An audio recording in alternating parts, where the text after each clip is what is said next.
ganun niya po nagustuhan yung leksyon. At sa panahon po yun, curious na curious po siya sa Sabado. Kasi nung bata po siya, nagsisimba din po siya. Pero tuwing linggo po nagsisimba siya.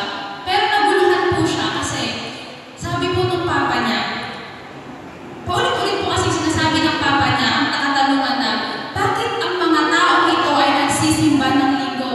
Samantalang ang sabi naman ng Biblia ay Sabado.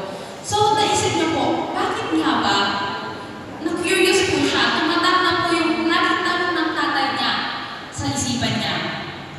So, habang nagbabasa po siya ng mga leksyon at Bible, unti-unti na po siyang naliliwanagan kung anong meron talaga sa Sabbath.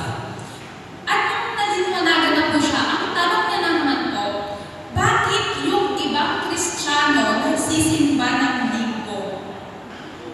Eh kung Sabado naman po dapat magsimba. Nung time po yun, nabasa niya na rin po yung Amazing Facts at Voice of Prophecy. Noong taong 2015 po, bigla po nagsara yung planta na pinagtatrabahuhan niya. 27 years na po siya nagtatrabaho doon at napilitan na po siya mag-retire dahil magsasara na po yung planta. Pero sa halip po na malungkot siya na nagsara na po yung planta, na nawala na po siya ng trabaho, mas natuwa pa po siya dahil sa dalawang rason.